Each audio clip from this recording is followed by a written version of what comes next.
Días. Muy buenos días. Vamos a empezar hoy, 20 de mayo, con la clase de éticas políticas modernas. Hemos visto en la clase pasada, ayer, a Francisco Suárez, ese jesuita genial que es el gozne entre la escolástica y la modernidad filosófica y científica y teológica y jurídico-política. Y ahora vamos a ver complementariamente la obra también genial, mucho más breve, porque la vida suya también fue mucho más breve, de Etienne de la Boétie. Y el tratado que escribe Etienne de la Boétie, el discurso, es el discurso de la servidumbre voluntaria. Ese tiene, afortunadamente para nosotros, al día de hoy, muchas ediciones. Otra edición es esta, de Interzona. Otra edición traducida por Diego Tatián, ese argentino especialista en Spinoza, es esta, que tiene un trabajo complementario de Amistad, rehusarse a servir, de Marilena Chaui. Y hay otra, que no tengo aquí el libro, es de Ángel Capelletti, que es un gran filósofo argentino, especializado en temas de filosofía antigua, pero que tiene obras sobre el pensamiento anarquista, libertario, y tiene una bella traducción con notas introductorias, Capelletti, al discurso de la servidumbre. Pero hay otra corriente que ha desplegado el pensamiento de Etienne de la Boétie, y uno de esos representantes es Pierre Clastres, que escribió este libro, La sociedad contra el Estado. Y otro muy importante filósofo francés que conoce y ha hecho traducciones también y ediciones del discurso, tiene sobre Clastres El espíritu de las leyes salvajes, Pierre Clastres, o una nueva antropología política. Entonces, en un primer itinerario, un primer paseo, vamos a abocarnos a la Boétie y la servidumbre voluntaria. Como esbozo biográfico, aproximativamente, hay que decir que era hijo de un oficial del ejército y nace el 1 de noviembre de 1530 en Sarlat, en Périgord, una pequeña ciudad de estilo medieval del departamento de Dordoña, Francia, y realiza sus estudios de autores clásicos griegos y latinos en un exclusivo colegio de Guyena, en Burdeos, y estudia Derecho en la Universidad de Orleans. Y en 1553, con apenas 23 años, es designado consejero en el Parlamento de Burdeos, donde unos años más tarde conoce a su gran amigo Michel de Montaigne, gracias al cual podemos tener este texto.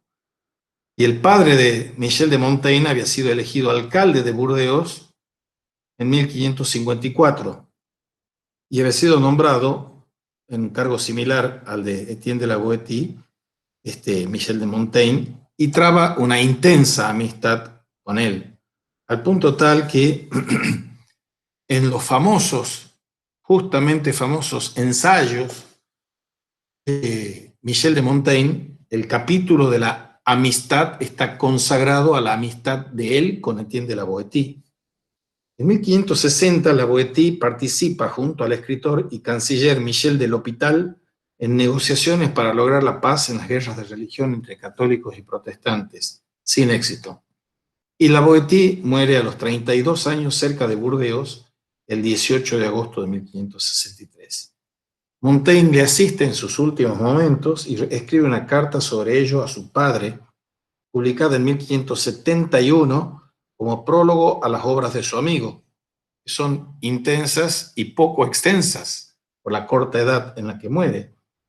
Y los 29 sonetos de la Boétie son publicados por Montaigne en 1580 en el 29º capítulo del primer libro de los ensayos. La Boétie escribió a los 18 años el discurso. Bueno, eso es polémico y no está con precisión, pero no era un hombre muy maduro, era bastante joven cuando lo escribe, el discurso sobre la servidumbre voluntaria, o el otro título que se le dio a posteriori, Contra el Uno, Contra Uno. Y esa obra logra el reconocimiento póstumo de los historiadores de la filosofía política. Sin embargo, por primera vez se publica la versión completa en 1853. O sea, 10 años, 210 años después de la muerte. Vamos a la sinopsis del discurso sobre la servidumbre voluntaria o el contra uno. En 1574, los calvinistas, esa rama radical y puritanista del protestantismo, publican parcialmente el discurso en latín sin mencionar al autor, lo que provocó que Montaigne resignara el proyecto de editarlo para que no lo confundieran con un calvinista. Y Montaigne era el que tenía los originales, que no se encontraron nunca los originales del discurso. En 1577 y el 78 aparecen dos ediciones en francés, pero manipuladas. Y la última de estas se va a reeditar varias veces. El manuscrito original del discurso les decía que la Boétie le entrega a Montaigne se ha perdido. Aunque hay dos copias idénticas destinadas a amigos de Montaigne, de Memmes y Dupuy, y se hallan en el siglo XIX, y esas copias estaban escritas en francés primitivo, por lo que se cree que el texto fue traducido por Montaigne del latín. Y en el fondo, el meollo de este escrito, de este discurso, es un discurso en contra del absolutismo. Ya vimos con Suárez la polémica con Jacobo I de Inglaterra, que era sus reflexiones jurídico-políticas eran contra el absolutismo. O sea, en ese sentido hay un acompañamiento, un paralelismo. Ahora, se ha logrado encontrar ciertos esbozos de esta obrita por el tamaño, pero obraza por la trascendencia de la Boétie en el Tratado Teológico Político de Spinoza. Es uno de los tratados filosóficos políticos más importantes que hay en la modernidad. Y también en textos de revolucionarios como Jean-Paul Marat y el mismo cardenal Richelieu, primer ministro de Francia, se mostraba muy interesado por la Boétie. Y en muchos pasajes del discurso parece responderse a el príncipe de Maquiavelo, pero mientras éste se dirige al gobernante o a quien aspira a serlo, aquel le habla al pueblo. Y la pregunta clave del discurso es por qué los hombres luchan por su servidumbre en vez de luchar por su libertad. Para la Boétie, el sometimiento a un amo o a varios amos es una desgracia, es un hecho ominoso. La pregunta se dirige a interrogar a los hombres, a los pueblos, a las naciones que obedecen a un tirano. Se fascinan en el nombre del uno, con mayúscula. Y no deberían temerle, puesto que ese uno está solo, ni apreciarlo, puesto que se muestra muchas veces de un modo inhumano y cruel. Y cuando los hombres son obligados a obedecer por la fuerza, la servidumbre es lamentable. Pero cuando los hombres obedecen por voluntad propia, se trata de un acto vergonzoso para la Boétie. La servidumbre voluntaria no tolera saqueos ni la ferocidad de una horda de la que solo cabe defenderse arriesgando la vida, sino que soporta solamente a uno solo. Y no lo hacen, dice la Boétie, por cobardía. Si 3 o 4 se someten a un solo hombre, sería posible tenerlos por cobardes, que se sometan miles o millones de hombres y que no se defiendan ni quieran aniquilar al que los trata como siervos y esclavos, no puede considerarse siquiera cobardía. Según la Boétie, si un pueblo o un país no quiere la servidumbre, el amo se derrumba. Y esto significa que no habría que luchar contra él ni defenderse, porque solamente con negarse o darle algo, no es necesario quitarle, hasta para que el amo caiga. Con solo dejar de servir serían libres, pero los propios pueblos permiten que los dominen, se hacen dominar. El pueblo se somete voluntariamente al amo, teniendo la posibilidad de elegir entre la servidumbre y la libertad.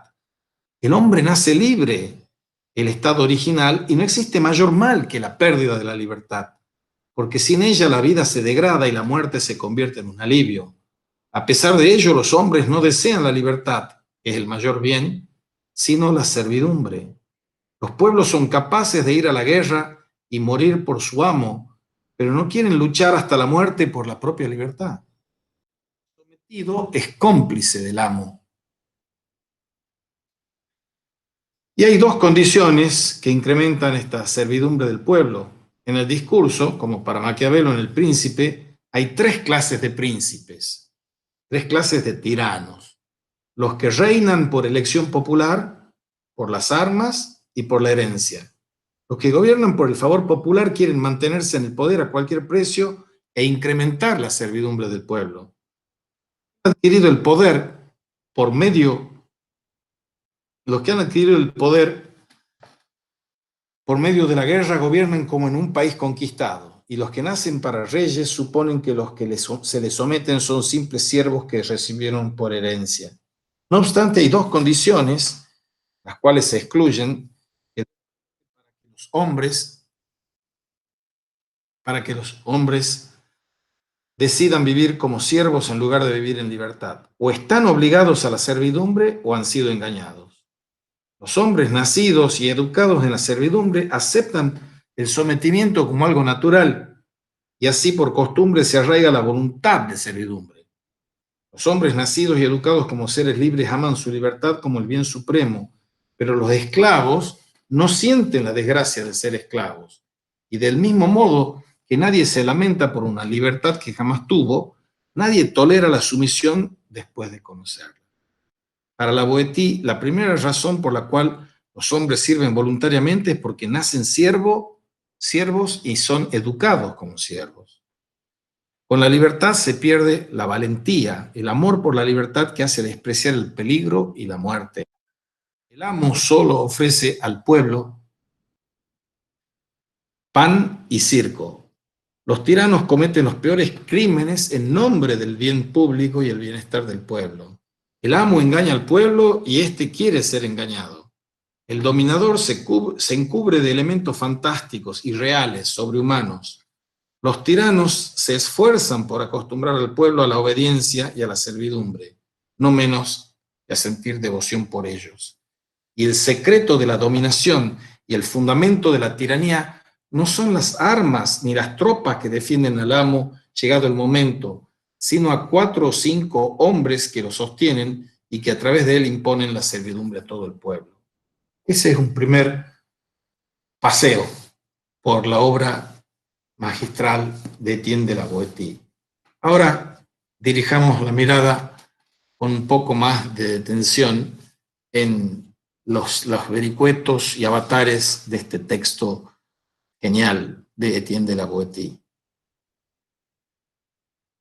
Este texto está acuñado en este contexto histórico que viven la Boétie o que vive Montaigne, y que Montaigne es el primero que percibe el funcionario que tiene este texto. Más que la incitación a una toma de acciones determinadas, es el perpetuo asombro que le sugiere el hecho o el espectáculo del sometimiento. Cuando en el primer libro de los ensayos Montaigne arma ese texto, ese discurso en torno de un eje central, donde está el discurso de la Boétie, está rodeado por un capítulo sobre la amistad y sobre cómo trata a los caníbales. Los caníbales estarían sorprendidos ante el espectáculo del sometimiento. Ellos que viven en una sociedad sin jerarquías. Una sociedad caníbal es como una sociedad anárquica, sin jerarquías, sin amos, sin señores. Y el elogio de la amistad como un lazo opuesto a las relaciones de sometimiento y el asombro infinito ante la servidumbre de los caníbales que viven en libertad serían el pórtico destinado a enmarcar el discurso. Y el discurso toca un punto de angustia fundamental, que es el corazón de la subjetividad política. Por eso el discurso del sometimiento voluntario es un clásico de la filosofía política, porque cada quien puede encontrar en él su propio dolor, cualquiera sea la época en que esté situado quien lo enuncie. Siempre este texto nos interpela, nos interroga por las condiciones en que nosotros hemos entregado, hemos vendido, hemos traicionado, hemos olvidado nuestro deseo de libertad. Y hay una lectura ilustrada que se hace del discurso, de esos dos prólogos que tiene y de la transcripción. Félicité de Lamennais, o mejor, Lamennais, es un autor que ha nacido en Saint-Malo en 1782 y ha sido formado en el seminario de Saint-Brieuc y se hace conocido por un texto contrarrevolucionario, es el ensayo sobre la indiferencia en materia de religión, y funda la Congregación de Saint-Pierre y colabora en periódicos conservadores. Pero en 1829 rompe con la monarquía de Carlos X y oscila hacia un catolicismo liberal, en el que se va a inspirar después un hombre como Jacques Maritain, ese catolicismo liberal de Lamennais. Y ese catolicismo liberal está anejo a su republicanismo, que se expresa en un periódico que se llama El Porvenir, en el que defiende la libertad de la enseñanza y de la conciencia y defiende la separación de la Iglesia respecto del Estado. Actualidad imperecedera, se podría decir. Lamennais se rebela contra la Iglesia de Roma sin abandonar su catolicismo y es perseguido y huye recibiendo el apoyo de otro grande que es Chateaubriand. Es elegido diputado en Francia en 1848 y renuncia a su mandato en abierta crítica a las autoridades que no son tan liberales como él mismo es, y se distancia de la Segunda República Francesa, que considera represiva, y cierra el nuevo periódico que ha fundado, y muere en 1854 sin aceptar las exequias religiosas. Lamennais relaciona el discurso de la Boétie con conceptos que no están presentes en el texto que prologa. Uno es el de Dios como legítima fuente del derecho y de la libertad, causa suprema de la libertad. La identidad de Europa, segundo principio, con el principio cristiano, y el Evangelio como fuente de la igualdad de los derechos, como tercer principio, y la crítica al ateísmo, la justicia, la razón y la libertad como fundamentos universales, la idea de que la dominación en sí misma no es condenable, que su uso puede ser bueno o malo, la consideración del pueblo como esencialmente buena y víctima de los tiranos de turno de su propia modorra para combatir el mal, la idea de un progreso, el término que la Boétie jamás utiliza, ineludible, una moralidad ontoteológicos. Eso en cuanto a Lamennais como uno de los presentadores del siglo XVIII, con ese perfil. Pero otra tradición muy influida por la Boétie es la tradición anarquista y ese ideario libertario de un Babeuf o de los personajes que conducían o pretendían conducir la Carbonería, que era un grupo libertario en la Revolución Francesa, hacia una comunidad sin amos, una comunidad sin jefes, una comunidad sin señores que dominen. Y el ideario de Babeuf es el ideario plasmado en un manifiesto de los iguales durante las jornadas revolucionarias de 1796. Y La Tribuna es un periódico de combate contra la monarquía de Julio y propone una doctrina republicana diseñada por Leteste y otros neobabuistas que reconocen tanto los derechos naturales del hombre como los de la propiedad, pero que reclaman al Estado que se haga cargo de distribuir el mínimo de bienestar posible necesario para cada uno de los ciudadanos.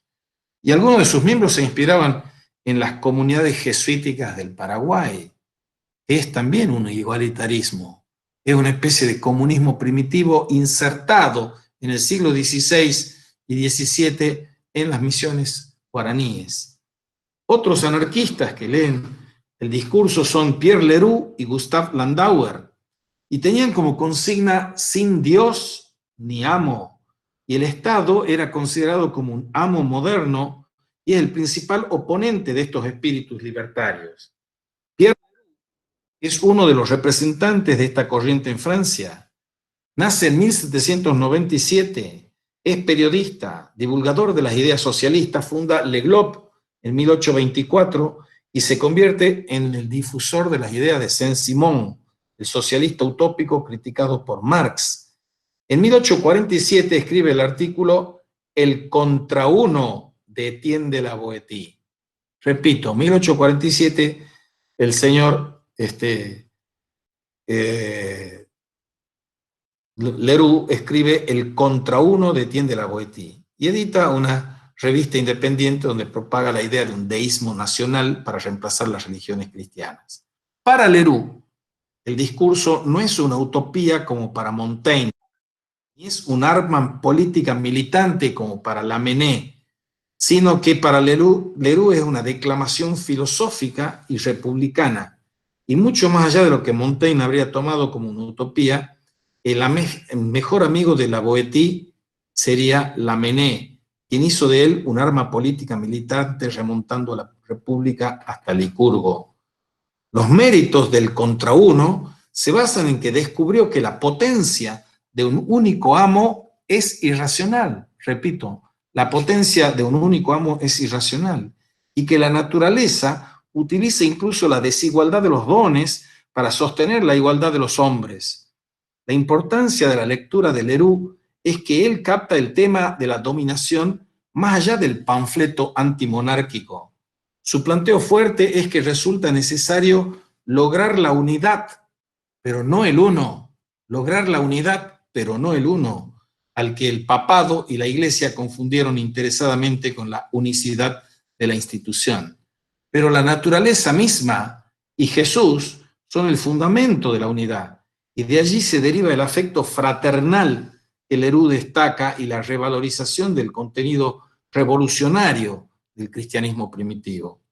Así, Leroux hace del elogio de la amistad en el discurso no una utopía enmarcada por una retórica de Florida, sino un logro posible que se dará cuando se produzca la comunión de las voluntades. El uno sería el espectro de la unidad verdadera y el único error de la Boétie es que no dijo cómo liberarnos de cualquier tipo de amo. Pasemos a otro anarquista que se llama Gustav Landauer. Nace en 1870 y muere en 1919 y pertenece a la tradición del anarquismo alemán y es difusor de las ideas de Kropotkin y del pacifismo del Tolstoy, así como de las doctrinas de Proudhon, y dirigió la publicación El Socialista. Y en su ensayo sobre la Revolución de 1907, relee el discurso como un elogio a la resistencia pasiva y civil a la opresión estatal. Fue asesinado por soldados alemanes durante la represión que siguió a la caída del Soviet en 1919. Landauer sostiene que la Boétie tuvo una relación voltairiana con Dios, de Voltaire con Dios. Se apoyó, igual que en el siglo XVIII, en el fundamento de la naturaleza y de la razón. Y la libertad viene de la naturaleza, en esta concepción de Landauer. Pero luego de perderla por algún acontecimiento que los hace caer bajo la tiranía, los pueblos olvidan por la costumbre esa libertad primera. Y Landauer insiste en el papel de esos pocos, una especie de vanguardia que siempre pelea por la libertad. Insiste en la imposibilidad del amor y de la amistad bajo la tiranía. Para ser libre hay que querer ser libre. La tiranía, decía la Boétie citado por Landauer, la tiranía no es un fuego que se debe o puede extender, porque ella no es un mal externo, sino una falla interna. La cataloga en el discurso como un estudio de la psicología social de la revolución. Eso dice Landauer del discurso de la Boétie, un estudio de la psicología social de la revolución. Y en esta lectura que él ha hecho, haciendo emerger a la superficie, poniéndolo a la Boétie en la serie que continúan Proudhon, Bakunin, Tolstoy, son todos los que bregaron porque los hombres no estuvieran unidos entre sí por el poder, sino por la fraternidad. Sin poder, anarquía. La cuestión pasa por el espíritu, no por el poder. Después de estas lecturas ilustradas, anarquistas, vamos a algunas lecturas contemporáneas. En un comentario que hace Harry Kurtz en introducción a la edición inglesa del discurso de la Boétie, señala que la Boétie es un católico devoto dotado de un punto de vista liberal. Y es ese cristianismo el que sustenta su posición acerca de la libertad e igualdad natural de los hombres. Su pensamiento cristiano estaría ligado a la democracia, como el de Calvino a la teocracia y el de Maquiavelo a la autocracia. Lamenta la injusta malinterpretación que hicieron de él los violentos hugonotes que violaron el espíritu pacifista del discurso y pone en serie el discurso con el Franco-Galia de François Ormaz, la República de Jean Bodin. El de Franco-Galia es del 1573, la República de Bodin es de 1576, el Vindiciae contra tiranos de Hubert Languet de 1578 y otros libelos revolucionarios. No califica el texto como un panfleto rebelde, sino que más bien insiste en su contenido antibelicista y en su concepción influida por el moderado Michel de L'Hôpital, que lo lleva a la resistencia pasiva. Es lo que se llama la desobediencia civil, a través de métodos no violentos. Están preludiando lo que hizo Gandhi, Luther King, etc. O Thoreau. La Boétie no se preocupa por el pueblo, sino por el individuo, en oposición a Maquiavelo, que se ocupa de aconsejar al príncipe. Su insistencia en que la ley natural y los derechos naturales justificaban la resistencia contra todo gobierno tiránico, el tiranicidio que veíamos ayer en Santo Tomás de Aquino y en Suárez, es del derecho natural, no del derecho positivo. Si rompen el pacto y están atendiendo a sus bienes privados corruptamente y no al bien común, tenemos el derecho de matarlo, de asesinarlo al tirano, ese gobierno tiránico. La tradición medieval llega a justificar ese tiranicidio en el caso en que las leyes del príncipe atentaran contra el derecho divino. Pero el discurso va más allá que eso. Para acabar con el uno, no es un acto individual el que se requiere, sino el de un movimiento masivo y revolucionario. Y tampoco hay que entender que aquí no se critica todo gobierno, se critica al gobierno tiránico, despótico, autocrático, al poder personal, a todas las formas de la monarquía, no solo la, sino esos monarcas que gobiernan bajo el ropaje presunto de la democracia, como veía claramente el señor Simón Bolívar. Estas repúblicas que estaban naciendo solo podían ser gobernadas por el caos interno para ser gobernadas por un monarca. Y un aspecto que se valora aquí es la homología entre la diferencia social de clases y la cadena de la esclavitud. Y es por este motivo que la educación es suprimida con la finalidad de que la masa bruta no encuentre su camino a la libertad. Hay un estudioso que se llama Campillo Messeger, Antonio Campillo Messeger, que hizo un escrito Moro, Maquiavelo, la Boétie. Son tres autores que nosotros tenemos aquí en Éticas Políticas Modernas para profundizar. Una lectura comparada. Eso se hizo en España en el año 1984. Moro, Maquiavelo y la Boétie. Y Campillo Messeger plantea esa comparación entre esos tres pensadores del siglo XVI. Tomás Moro, Maquiavelo y la Boétie. Los une su crítica de la religiosidad. Repito, los une su crítica de la religiosidad de la época, el reforzamiento de la interioridad y de la conciencia, la secularización de los fundamentos del poder, la vinculación entre política y moral y su fuerte actividad política. Y lo que devela el núcleo de la servidumbre, la cadena de tiranos que sostienen la compleja maquinaria destinada a obedecer al príncipe, para Messeger, la Boétie se diferencia de Moro y de Maquiavelo, que están en el primer grupo compacto de nuestros marcos teóricos, en el hecho de que la Boétie ve en el Estado el principal obstáculo para que el hombre pueda desarrollar una convivencia pacífica basada en la amistad. O sea, es contra el uno, contra el Estado, contra el absolutismo. Sociedades sin Estado. Eso es por lo que hay que luchar, que es un principio que van a asimilar y asumir con alegría y gozo los anarquistas, por una política de la amistad. Y todo ello está como fundado en lo que dos grandes pensadores filosóficos políticos franceses, Abensour y Gauchet, han hecho en la presentación de las lecciones de la servidumbre y su destino, en la Boétie, en el discurso de la servidumbre voluntaria, una edición a cuidado de Miguel Abensour, que se preguntan ellos que en el Estado democrático y la mayoría de las interpretaciones que se hace sobre esas interpelaciones al Estado democrático, hay una pregunta que se deberá formular: ¿para qué servir? Y las lecturas sobre esto han sido siempre partidarias, antimonárquicas, ilustradas, anarquistas. Incluso el plagio que hace de la Boétie Marat, Jean-Paul Marat, cuando habla de las cadenas de la esclavitud, según estos autores, sería una de las lecturas que domestican a la Boétie sin mencionarlo, porque se concibe la solución al problema. La servidumbre está en el corazón humano y es necesario hacer el bien al pueblo liberándolo de esas cadenas contra su bestialidad natural, esa bestialidad natural del sometimiento voluntario.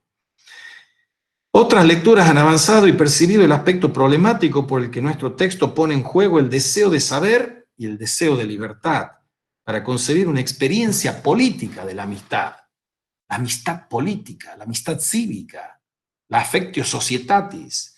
Sin ella no hay convivencia política en términos de amor, de amistad, y no de odio y de enfrentamiento del amigo y el enemigo.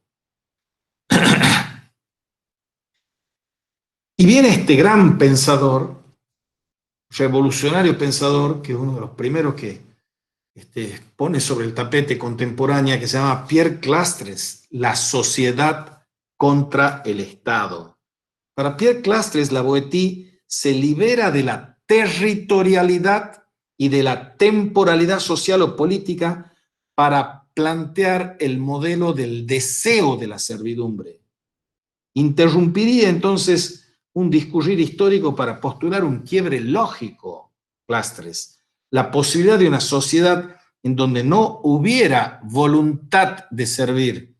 Y aquí ubica el concepto del mal encuentro, del accidente trágico que ha desnaturalizado al hombre, instituyendo en la sociedad una división tal que ha acabado con la libertad cosustancial del ser humano. Clastres ubica a la Boétie como quien ha inaugurado la reflexión en torno de la diferencia entre sociedades divididas entre amos y esclavos y sociedades no divididas. Hace estudios etnológicos, hace estudios antropológicos físicos, antropológicos sociales, antropológicos culturales, y dice hay dos tipos de sociedades: las divididas entre amos y esclavos y las no divididas entre amos y esclavos. Sociedad de los libres, sociedad de los iguales, sociedad de los donde reina el principio de la amistad, la compasión, la fraternidad.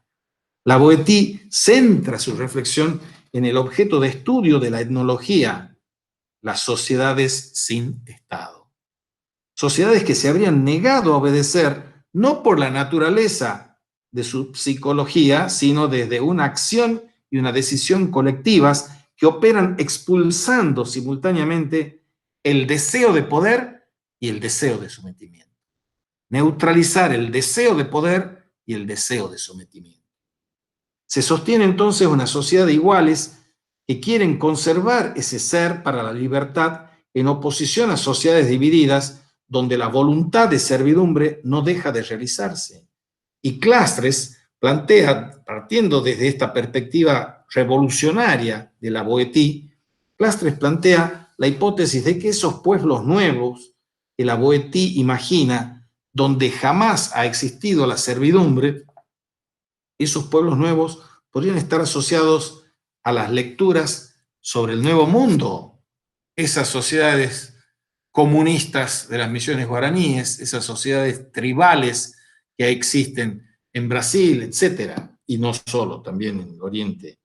Esas lecturas sobre el Nuevo Mundo.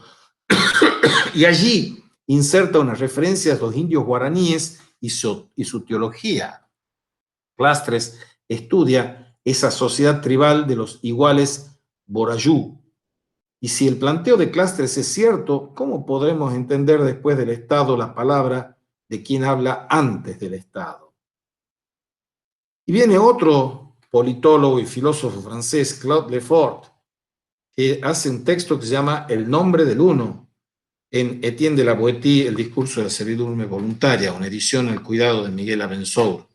Claude Lefort intenta pensar los movimientos de la Boétie para nombrar su objeto, y su objeto es la libertad. Y la escritura incita a la invención histórica, a abismarse en las aventuras de la libertad. Y el discurso ejerce una función crítica sobre los que lo leen. Más allá de la verdad política, hace la pregunta, ¿eso es vivir? Señala así el enigma y abandona el fundamento ontoteológico del orden de la convivencia, del hombre, de la vida en común en las sociedades. La servidumbre es una pregunta permanente en la vida social, o por lo menos entre los destinados a la amistad. Y el verdadero gesto de ruptura, donde nacería la libertad, no ha tenido lugar, reside el enigma de lo político. Lo extraño es la capacidad de las revoluciones para producir una nueva opresión, cambiarlo todo para que no cambie nada. Y los amos de ayer se transmutan en los amos de hoy, pero no se libera la relación de amo-esclavo, de señor y siervo. Ahora, la servidumbre se despliega con relación a las virtualidades de la sublevación y es interior al movimiento que quiere producir la libertad. La servidumbre habita el momento de la revuelta. El pueblo siempre se está rebelando, pero simultáneamente opera el sometimiento. El poder no puede ser cuestionado más que en nombre del poder. Y el secreto de la servidumbre consiste, o consistiría, en la impotencia del movimiento que quiere la libertad para designar su otro verdadero. Esa es la política imposible, como la llamar la filósofa francesa Simone Weil. Y por eso la resistencia contra el Estado es siempre conservadora de un momento anterior. El Estado al que se resiste es en todos los casos secretamente ateo, porque no cree en otro poder que el suyo, el Dios-Estado, como lo ha canonizado filosóficamente el concepto del Estado el señor Jorge Guillermo Federico Hegel. El Estado no admite competencia de otro Dios, él es el Dios. Por eso la concepción del Estado es atea respecto de un Dios que no es el Estado. Es teísta cuando idolatra y diviniza al Estado. No cree en otro poder que el suyo. Y el discurso reenvía una ruptura lógica sin precedentes. El discurso elabora la tesis de la discontinuidad del Estado. Escapa a las categorías que pronto se van a volver clásicas: derecho natural, fundamento ontoteológico del orden humano. Y aquí Lefort encuentra una relación entre Maquiavelo y la Boétie. Se cumple el desligamiento del pensamiento respecto de un mítico fundamento pensado fuera de la sociedad. Maquiavelo desde la lúcida razón de Estado, que encuentra su lenguaje. La Boétie desde la expresión indecible de un saber que mueve las revueltas. Y ambos piensan la libertad de los hombres. Maquiavelo quiere pensar el poder con la libertad. La Boétie piensa la libertad contra el poder. Y ahí la diferencia. Y se han hecho lecturas contemporáneas muy interesantes de la Boétie, y una de las más interesantes es de Marilena Chaui, que aquí, anexo al discurso de la servidumbre voluntaria traducido por Diego Tatián, escribe un tratadito, Amistad, rehusarse a servir.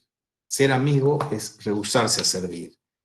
Y esa lectura de Chaui muestra la dimensión política de la amistad que se contrapone absolutamente al deseo de servir.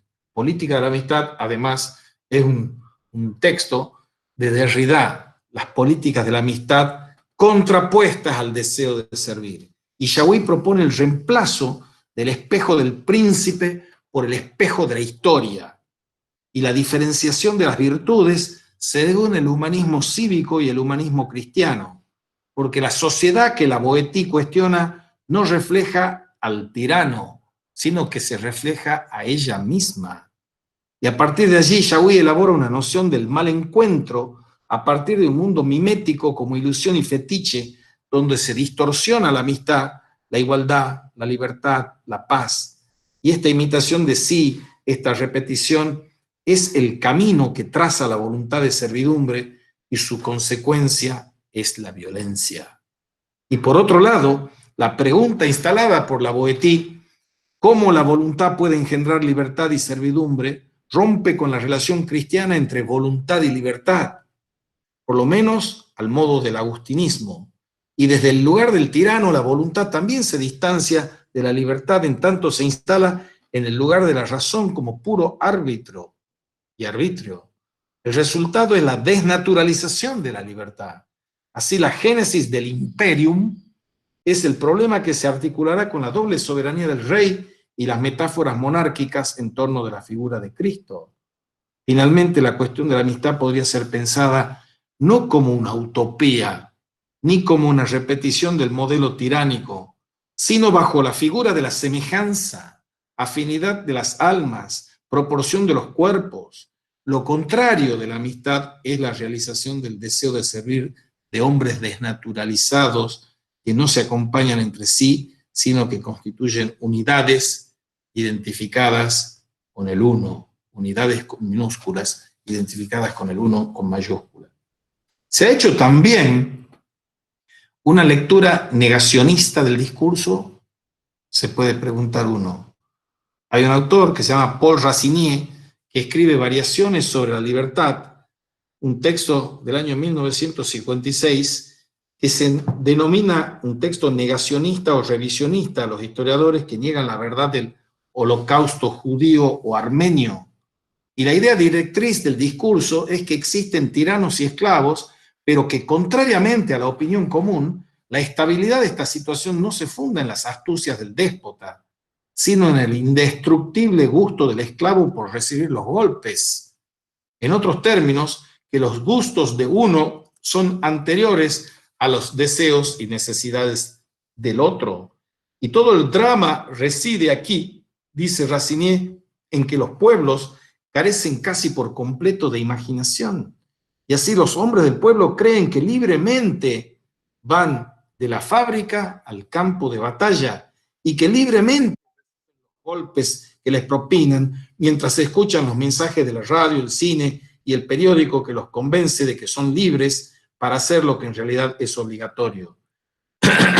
Cuando los golpes son demasiado duros, a los más inteligentes de los esclavos se les dice que la adversidad colectiva es algo que se supera, y ellos deben hacerlo, porque solo la carne es débil, pero el espíritu es superior. Con este falso discurso de la dignidad, siguen soportando el yugo, ya que no saben de la dignidad más que lo que conocen de la libertad. Y lo esencial es que no falten balas ni ocasión de utilizarlas. Para estos pueblos, la libertad no es más que cambiar de cadenas. Avancemos un poco más en estas recepciones que ha tenido el texto del discurso de la servidumbre voluntaria. Y entramos en la constelación de una época cultural que es el manierismo. El manierismo es una forma de la modernidad y el discurso ha sido menospreciado bajo el título de ser el ejercicio juvenil de una retórica manierista. El descubrimiento o redescubrimiento del uso político de la retórica es también uno de los méritos de la Boétie. Y es verdad que el estilo es el hombre, y en ese sentido la Boétie está inmerso en su época. La Boétie puede pensar el concepto de tiranía, de libertad, de servidumbre, precisamente porque cuenta con esos recursos y esos referentes. Y lo que la Boétie produce con su texto es un corte en el discurso, un cambio de razón, un acontecimiento discursivo a partir de interrogada, interpelada la servidumbre. El manierismo es la expresión artística de la crisis que conmueve durante todo el siglo XVI a Occidente. Francisco I, por ejemplo, el rey de Francia, es llamado el padre de las letras, no solo por ser el mecenas de los artistas, sino porque con Margarita, su hermana, favoreció a los humanistas y durante su reinado evidenció su preocupación por las letras y ciencias y se crearon cátedras de griego, de hebreo, de matemáticas, de latín, y todo eso era el suelo nutricio para la época que va a estallar el manierismo como un estilo artístico contemporáneo a nuestro autor, a la Boétie, que se desarrolla entre la tercera década y el fin del siglo XVI y que convive en parte con el barroco. El manierismo conviviría con el barroco en sus estadios últimos del manierismo y primeros del barroco. Y contra todos sus detractores, no se le puede reducir a una mera imitación decadente del clasicismo. El manierismo se caracteriza por una religiosidad más interiorizada, rasgo de la Reforma, un intelectualismo extremo que a veces se pierde en formas abstrusas, un refinamiento preciosista, elegante y sutil. Es una experiencia de la cultura, como dice Arnold Hauser, y no se apropia de las emociones en bruto. La imitación de los modelos clásicos, la canonización de lo antiguo, no son recursos para no pensar lo nuevo, sino para decir lo mismo, pero preservando la vitalidad con la que fue dicho, como sucede en el caso de nuestro Jorge Luis Borges, escribiendo Pierre Menard, el autor del Quijote, que quiere producir unas páginas que coincidieran palabra por palabra con las de Cervantes, sin constituir una copia, sino el reflejo de una auténtica necesidad. Por eso, en el plano pictórico, el manierismo va a desintegrar la unidad renacentista, el espacio completo de la escena, y tiene a la vez el manierismo una corriente espiritualista y una sensualista, de las que el barroco va a ser el equilibrio resultante. El manierismo es el estilo preferido de Francisco I, en Fontainebleau, de los Medici en Florencia, de Felipe II en Madrid, y es el modo en que el Renacimiento italiano se afinca en un trato cultural aristocrático. También atravesado por los aires reformadores de la época, evoca una nueva mística, el desprecio del cuerpo, la nostalgia de la desmaterialización y la salvación, el conflicto entre el espíritu y la materia, y así se produce la disolución del objetivismo renacentista y la acentuación del punto de vista personal del artista. Vamos a la concepción de la historia que está presente aleteando en el discurso.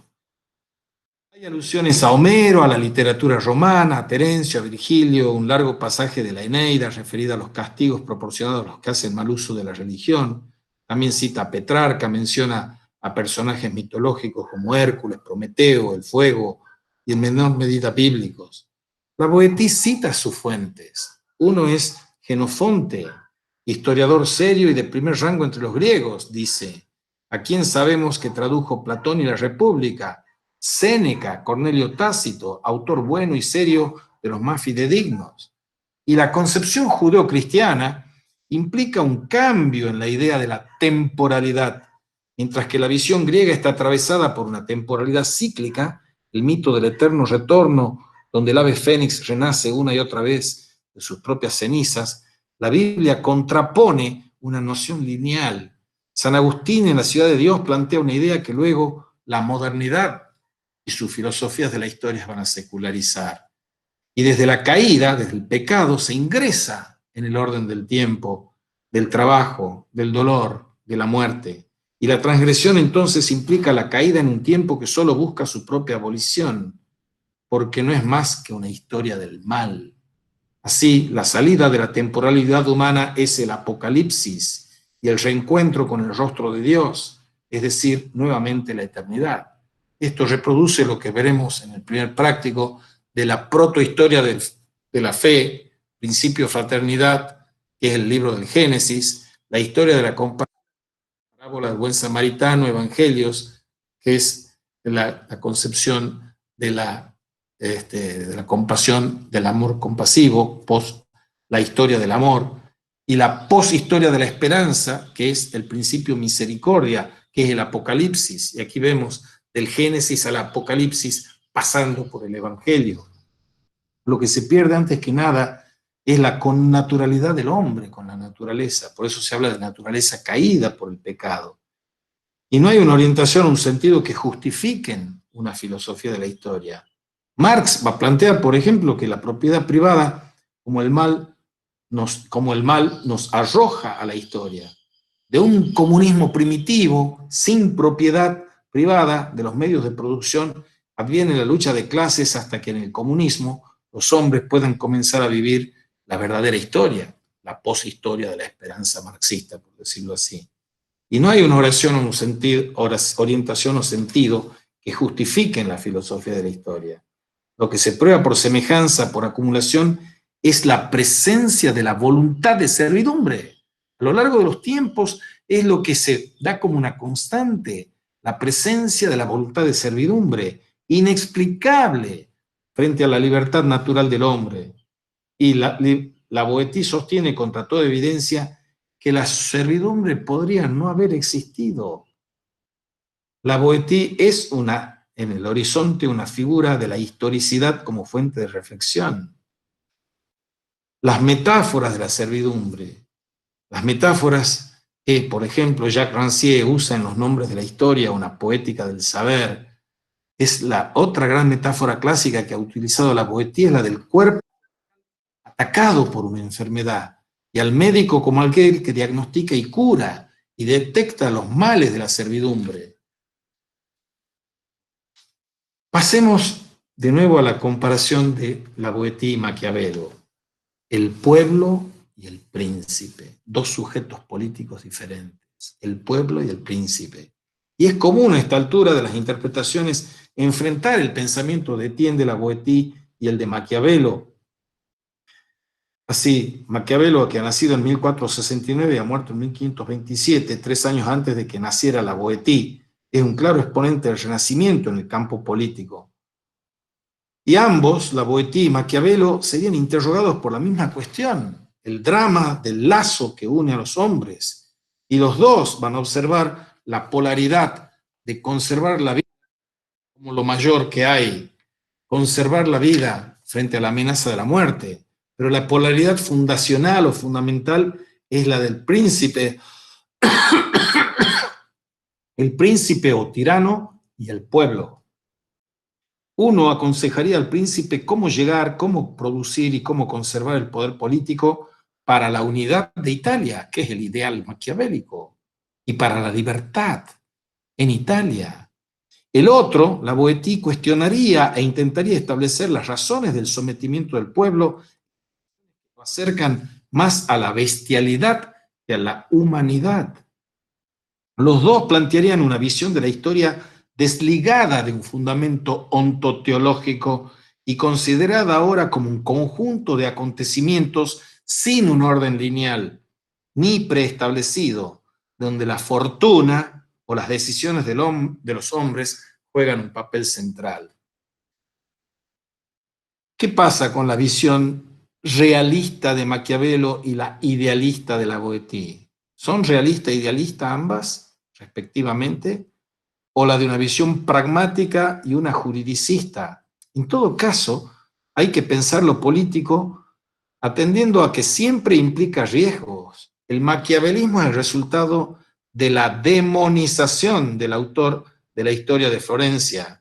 En cambio, la cuasi beatificación en su identificación con un pensamiento libertario y crítico fue el destino de la Boétie. Demonización y angelización de Maquiavelo y la Boétie respectivamente.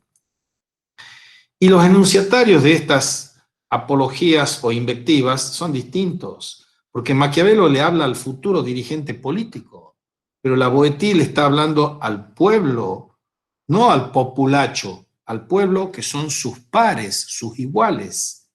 Y todas las formas de gobierno, los puntos de partida de ambos son completamente diferentes, todas las formas de gobierno y todos los territorios en los que han sido dominados los hombres han ejercido su autoridad por medio de una república o de un principado, dice Nicolás Maquiavelo en El Príncipe. Donde no hay dominación, no hay reflexión política, El arte de gobernar surge de una situación de hecho. Los hombres ya ocupan sus lugares cuando el juego empieza. La Boetí, en cambio, plantea una hipótesis para establecer la comparación en la sociedad actual.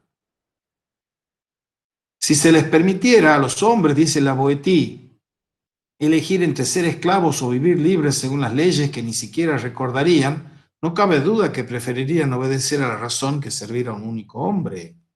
Se enfrenta a la vez con el enigma de lo político, el discurso, y encuentra en él, como también lo hizo Maquiavelo, las formas de la subjetivación que le son propias.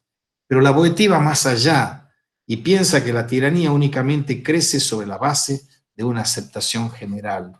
La Boetí inicia una larga reflexión para decir que es preciso conservar la vida y eso es mayor que cualquier otro deseo o pulsión. E inicia así una larga reflexión que aún no ha terminado sobre el concepto de pueblo, de masa, de autoridad, de multitud.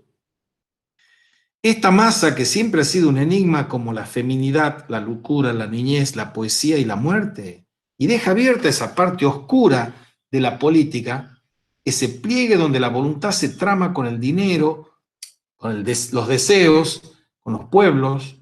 La voluntad y el deseo en el mundo de los seres libres nos remite a la quinta causa aristotélica, al azar. Aquí hay una interpretación que se puede desechar como equívoca, pero bueno, lo dejemos así.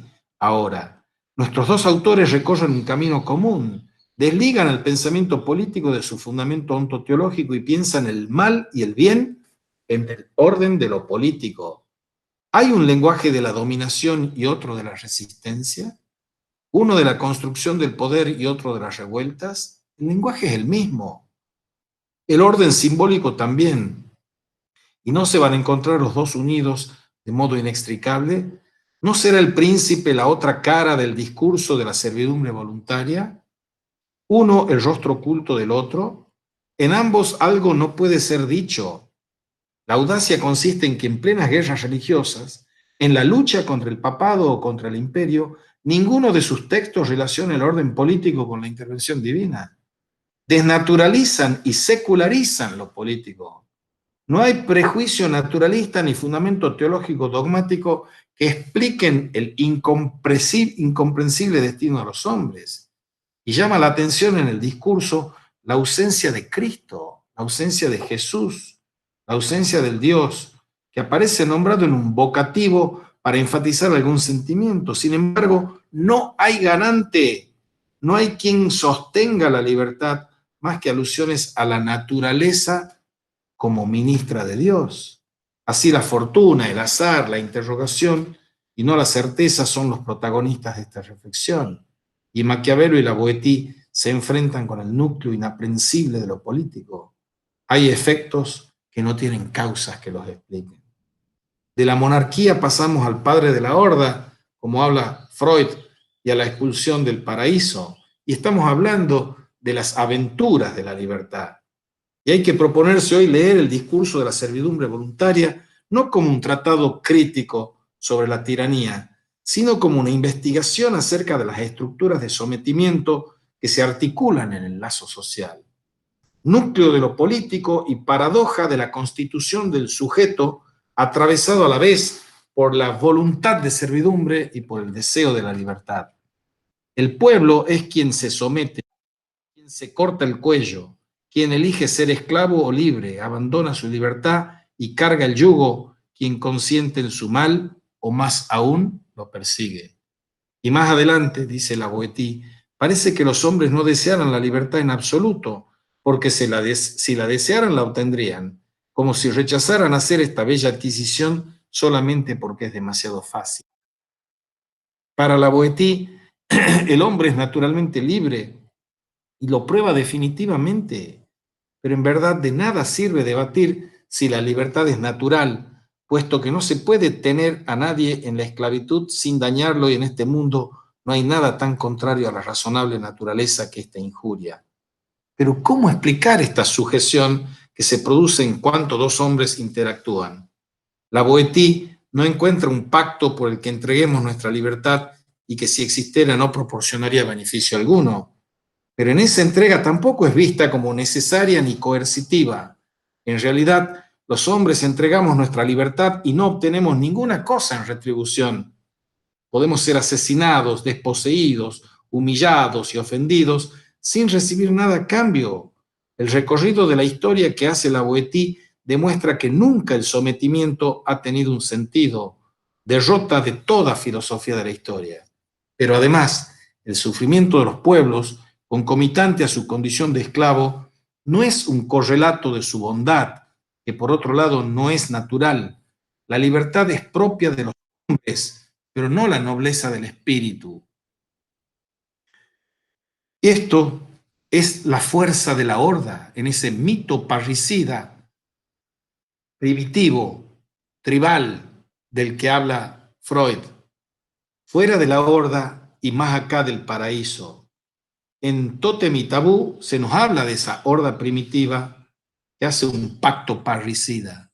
Los hijos de ese padre, de ese macho alfa que domina todo y también las relaciones sexuales de todos, los hijos hacen ese pacto para matar al padre y lograr esa autonomía de lo que ellos quieren. En Tótem y Tabú, los hijos aman y odian al padre al mismo tiempo. Lo odian porque les arrebata las mejores hembras y las más suculentas piezas de caza, pero también lo aman porque les gustaría ser fuertes y poderosos como él. ¿Y qué es lo que sostiene a los hermanos en su lugar? El temor al padre. El fin de la fiesta los lleva a una aporía política. ¿Quién va a ser ahora el nuevo tirano padre rey? Y es únicamente la imposibilidad de ubicarse en el lugar del padre de la horda lo que lleva a los hermanos a pactar. Ese es el contrato social, matar al padre. Surgimiento de la ley, prohibición del asesinato, del incesto y del canibalismo. La ley de exogamia impide a todos apoderarse de las mujeres de la tribu. No podemos matarnos ni comernos entre nosotros. Incesto y canibalismo. Fin del placer inmediato y principio de la cultura. Ahí nace la cultura. Y la construcción del espacio público político va a implicar desde ahora que no hay nadie por fuera de la ley, nadie por encima de la ley, nadie por fuera de la ley. ¿Y quién puede hacer usufructo del cuerpo del prójimo? La cuestión aquí es que todos somos potencialmente víctimas y victimarios, tiranos y pueblo sometido, porque el deseo de libertad y la voluntad de servidumbre tienen su suelo en el mismo sujeto. Solo hay una prohibición aquí en Tótem y Tabú, la de comer del árbol de la ciencia del bien y del mal, nos dice su antecedente bíblico en el Génesis. Pero si lo probaras, dice la serpiente, serías como dioses, eritis sicudi, seréis como dioses. Allí deambulan en esa angustia de la inocencia, como la llama Kierkegaard, unos hombres atravesados por el deseo de libertad y la voluntad de servidumbre, por el amor a Dios y el odio que le profesan por esa prohibición absurda. La fábula es conocida. A la desobediencia le sucede el pecado, la historia, el trabajo, el dolor de parto, el drama del sexo y de la muerte. Y hay una oscilación aquí, así, entre el amor al amo que nos impulsa a someternos y el deseo de libertad que nos hace odiarlo y que Freud va a leer como la ambivalencia de los sentimientos, del amor-odio. La sociedad, el Estado, más allá de la verdad política que desnuda la pregunta de la Boétie, nos golpea. ¿Vivir sometidos, eso es vivir? Y al golpearnos esa pregunta se produce un instante de enceguecimiento en el cual se entrecruzan libertad y certidumbre. Nos pregunta por ese chispazo de racionalidad en el que los lobos jovesianos contrataron para luego caer en la noche del sometimiento. El contrato social de los lobos, lobos del hombre, el hombre como lobo del hombre. Por ese momento en que Adán pudo elegir comer o no la manzana, reconocer el límite de su saber o ser un dios entre los dioses, el momento de la servidumbre y el momento de la libertad. La Boétie no es, sin embargo, un pesimista. Lee en cada momento de opresión una semilla del deseo de libertad, pero también en la servidumbre encuentra el incomprensible amor a la dominación. la forma extrema en que se atan deseo de libertad y voluntad de servidumbre. ¿Es sociedad sin Estado o es Estado sin ley? ¿Por qué atribuirle todo el mal al Estado y beatificar a una sociedad civil, a un pueblo, a una nación, a una comunidad cualquiera, como si fuera la fuente de legitimidad? Hitler era también antiestatista, por decir un ejemplo o reference de lo malo en la historia. El tirano es también un lugar en el sujeto, y la ruina de Troya es la condición de la democracia griega. La Ilíada no inaugura la historia política de Occidente desde el exterior a través del saneamiento o domesticación del propio potencial, sino que forma parte del mismo precisamente a través de ello. La guerra no es la herida destinada a cicatrizarse en la regularidad de la política, sino que es el fondo ineliminable. Esto está dicho en un librito bello del italiano Roberto Espósito, en que compara a Simone Weil con Hannah Arendt, el origen de la política, en que hace esta reflexión.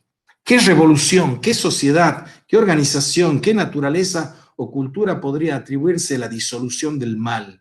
¿No es acaso la Boétie quien plantea que no se trata de príncipes buenos y malos, de regímenes buenos y malos, de estados benéficos o perversos?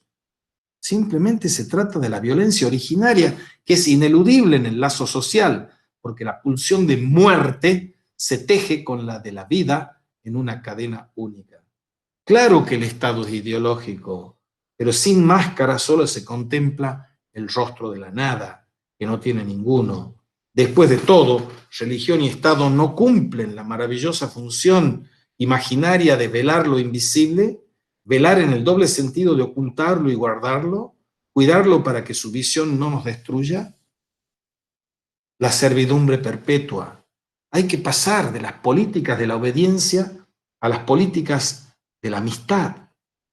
¿Por qué medios se perpetúa la servidumbre? La Boétie lo dice.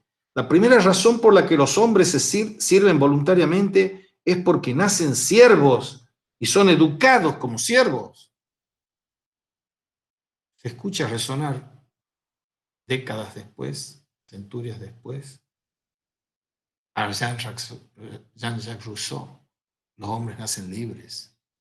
La Boétie dice, los hombres nacen siervos y son educados como siervos.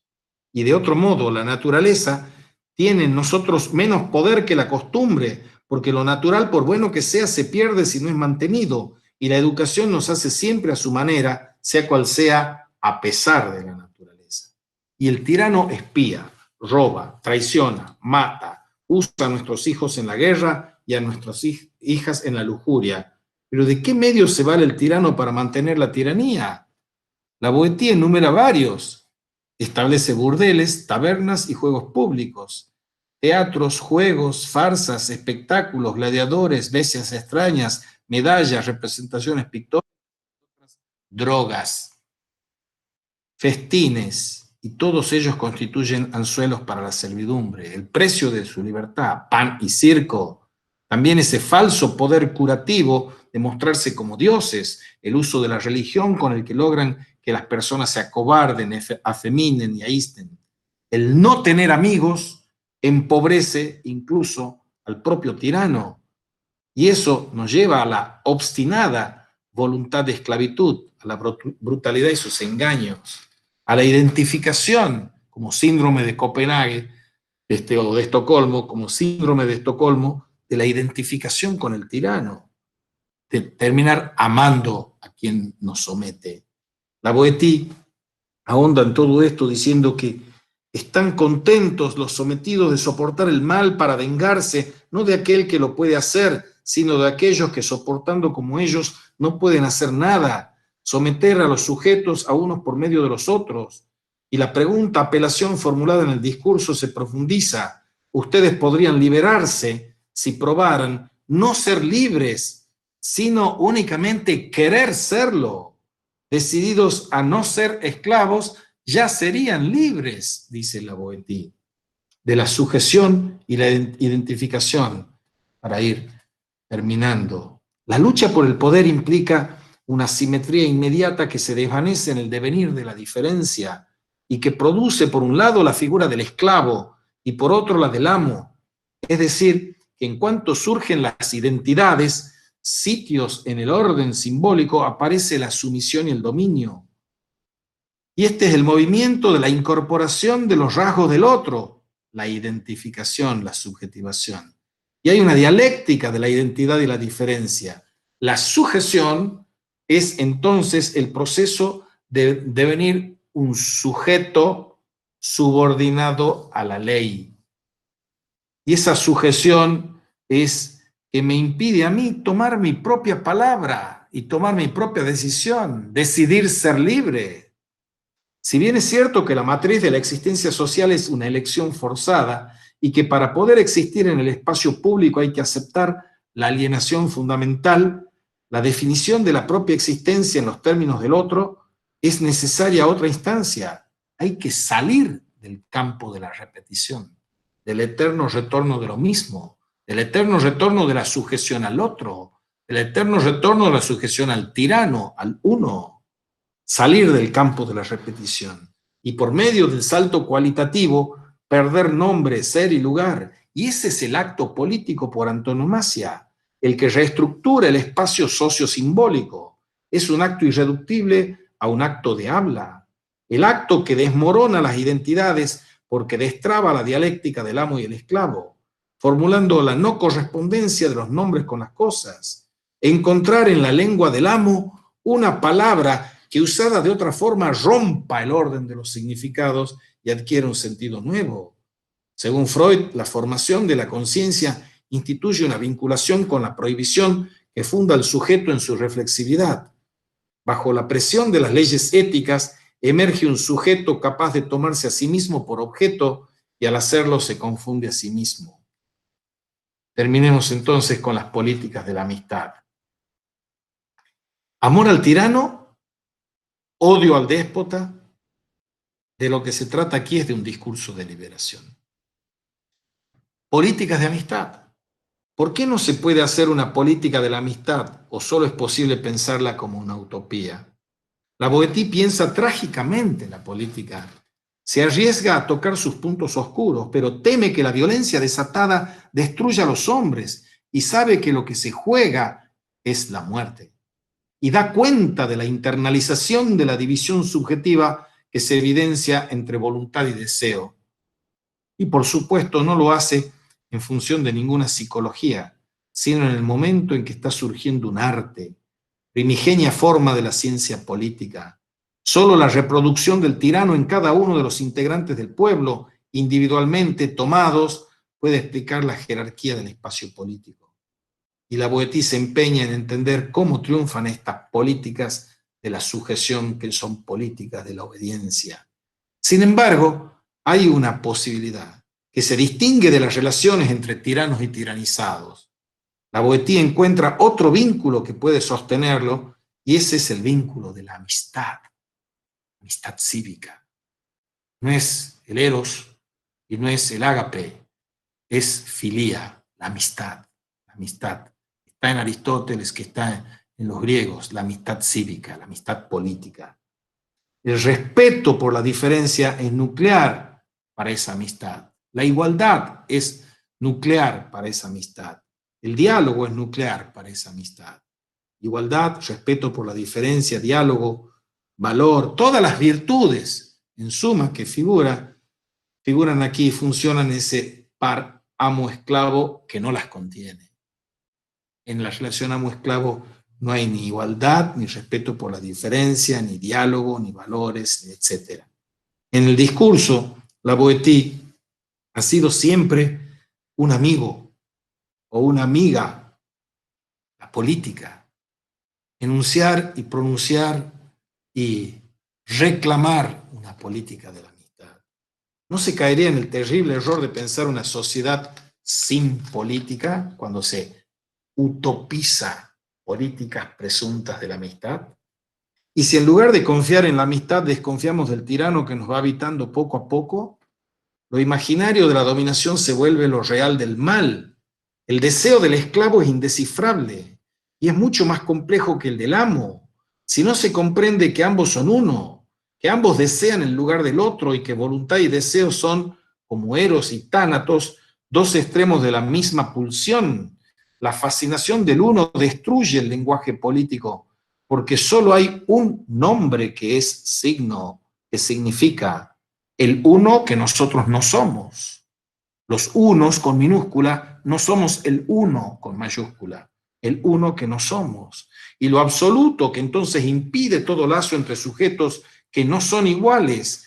Quizás el gran equívoco de la Ilustración fue pensar la igualdad entre los pares.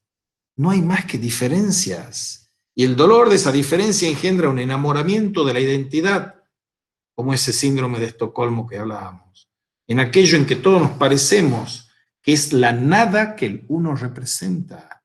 Nadie es como el uno, N mayúscula de nadie, U mayúscula de uno. Nadie es como el uno. Por eso también es ilusorio, tanto que todos podamos convertirnos en el uno, como que el uno se disuelva. Ese lugar no lo puede ocupar nadie. ¿O es que podría haber una comunidad de tiranos? Si todos nos convirtiéramos en el monstruo que es el uno, llegaríamos a la comunidad de libertinos que Sade evocaba en la filosofía en El Tocador. Una comunidad donde el asesinato sería la virtud cívica y se fundaría en la negatividad absoluta, donde imperaría solo la pulsión de muerte, sorda, itinerando en la paz de los cementerios. La contrapartida de la República Ilustrada es la comunidad de los asesinos de Sade. Nos convendría leer entonces en el discurso Antecedentes de la Revolución Francesa un panfleto liberal. La servidumbre en la forma del esclavo y la libertad en la forma del amo. ¿No sería necesario acotar el mal en su mínima expresión que también nos habita? ¿No lo sería precisamente porque la pretensión de desvanecer el mal no lleva más que a encubrirlo con otras formas? Estados democráticos, a las formaciones especiales y a las sociedades militarizadas que en lugar de soportar un jefe único, multiplican la vigilancia en el panóptico internalizado en cada ciudadano. Una sociedad sin Estado no sería finalmente el ideal nazi de una gran familia que responde solo al imperativo categórico, sin jerarquías, sin división social, ya que se asienta solo en el cumplimiento del deber que cada quien conoce porque está dentro de sí. El mal que constantemente se debe redefinir, el Estado que hay que acotar en sus funciones para que no se haga cargo de nuestra felicidad, es la tarea política del presente. Porque la utopía de una sociedad sin Estado, de un mundo sin mal, de una república de iguales o de una comunidad de idénticos, se ha demostrado el más totalitario de los sueños. ¿No sería preferible soportar junto con la Boétie el hecho de que es en cada quien donde anida a la vez un amo y un esclavo, deseo y voluntad? ¿Por qué hay placer en la sumisión? Es un modo de relacionarse con la ley el que ubica a cada uno de los hombres del pueblo como objeto del tirano, hacerse objeto del otro para satisfacerlo eternamente. Y todos los hombres son naturalmente libres, va a decir la Boétie, lo que significa que no hay tiranos ni esclavos en el origen. Estos devienen a través de un proceso de subjetivación política. Y nada garantiza que dejemos de ser esclavos, pero tampoco que ese sea nuestro destino. Sin filosofía de la historia, ni Dios que prometa un final venturoso, no se tratará solamente de las reglas que el príncipe debería conocer, sino las de que el pueblo cumple sin saberlo. Pero una política de la amistad, no de la igualdad, es la que le parece puede cuestionar los lazos de la obediencia a la Boétie. Es una propuesta de lazo social que excluye las formas de dominación. ¿Se podría reemplazar la voluntad de servidumbre por el deseo de amistad? Si las relaciones de dominación según Pierre Leroux, o la división del trabajo según Simone Weil, o la lucha de clases impiden una política de la amistad, tampoco pueden ser la justificación estructural del sometimiento. Y con esto terminamos. Aunque la libertad no sea más que una utópica condición natural, tampoco la servidumbre es algo propio de los hombres. Todos somos iguales en un solo momento, nos dice la Boétie, en el que elegimos entre libertad y sometimiento. En eso únicamente reside nuestra igualdad, la del tirano y la del último esclavo. Pero paradójicamente esa opción no se juega en una decisión moral íntima que pudiera caberle a un individuo en su soledad. Únicamente frente al otro, en el espacio público, cuando la servidumbre es una opción, el color de la libertad se vuelve patente. No hay libertad en el paraíso, solo la hay cuando hemos caído en la historia, cuando pretendiendo no estar sujetos a ningún absoluto, la posibilidad de la libertad nos angustia. La servidumbre no es un destino, pero tampoco es un hecho empírico. Si ya no hay fundamento antropológico, psicológico, teológico, si ya no hay ley divina ni regla general que regule las acciones humanas, ¿cómo entender este fenómeno? La Boetí se ubica en el mismo lugar trágico de la Antígona de Sófocles, allí donde el compromiso con su palabra la lleva a comprometerse con su cuerpo. Bueno, muchas gracias. Ahora abramos un pequeño momento en que los que quieran hacer preguntas o comentarios las hagan. Somos tres, César y Federico.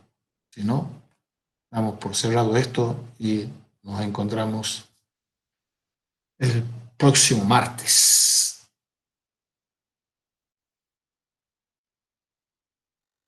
Bueno, hasta luego.